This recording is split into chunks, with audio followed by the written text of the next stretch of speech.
Statement of financial position business की जो worth है वो इस स्टेटमेंट में शो होती है। मतलब इसकी जो बेस लाइन है स्टेटमेंट ऑफ फाइनेंशियल पोजीशन की वो है assets are equal to capital and liabilities means to say accounting equation इसकी बेस लाइन है। अगर इसका हम फर्दर एलिबरेट करते हैं ना कि एसेट्स में क्या क्या चीज़ है।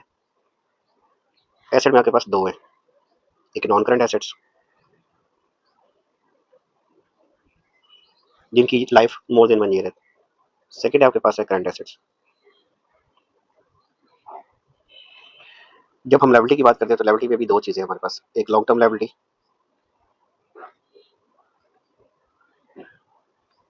जिसका payment period more than 1 year है।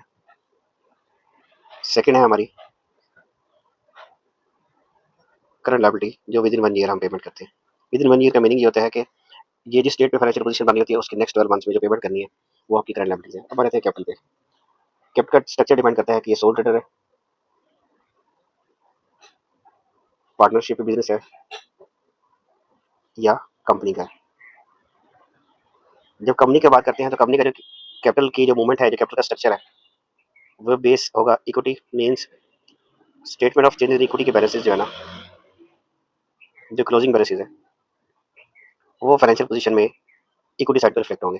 सोल ट्रेडर में सिर्फ सिंगल कैपिटल होगा, उसमें add profit less drawings equal to आपका क्लोजिंग कैपिटल आ जाएगा। स्टेटमेंट ऑफ फाइनेंशियल पोजीशन में ये कैपिटल की बात करेंगे। जब पार्टनरशिप की बात करते हैं तो उसमें दो अकाउंट्स हो जाएंगे, एक करंट अकाउंट के बैलेंसेस और कैपिटल अकाउंट के बैलेंसेस।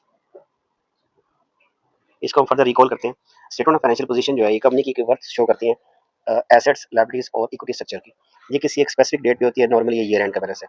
तो इसकी जो बेस लाइन है वो है अकाउंटिंग इक्वेशन कि assets are equal to capital and liabilities. तो एसेट्स में फर्दर ब्रेकअप है नॉन करंट एसेट्स और करंट एसेट्स।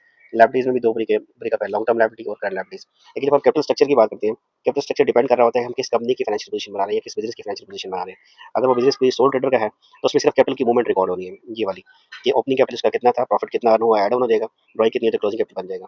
लेकिन अगर हम बात करें पार्टनरशिप बिजनेस में तो पार्टनरशिप बिजनेस में क्योंकि number of partners more than one है, टू और मोर देन टू पार्टनर्स हैं, तो उसमें दो तरह के कैपिटल अकाउंट्स होते हैं, एक करंट अकाउंट और capital account. Capital account normally freeze रहते हैं, उसमें चेंजेस कोई नहीं आ रही होती। हाँ, अगर कोई चेंज आएगा कि बिजनेस में कोई फर्दर इन्वेस्टमेंट हो जाए तो। करंट अकाउंट्स में पूरे ईयर की मूवमेंट हो रही थी कि बैलेंसेस कितने थे और उसके अलावा प्रॉफिटेबिलिटी क्या मिली, interest capital interest drawing movement बनाने के बाद करंट अकाउंट के जो क्लोजिंग बैलेंसेस हैं पार्टनरशिप के, ये कैपिटल साइड पे यानी कि फाइनेंशियल पोजीशन में कैपिटल के बॉक्स में एंटर होंगे। कंपनी के केस में स्टेटमेंट ऑफ चेंजेस इक्विटी पहले बनेगी और स्टेटमेंट ऑफ चेंजेस इक्विटी के जो क्लोजिंग बैलेंसेस होंगे वो रिफ्लेक्ट होंगे फाइनेंशियल पोजीशन में कैपिटल साइड पर। इसके बाद हम इसका फॉर्मेट देखते हैं कि इसका फॉर्मेट क्या होगा।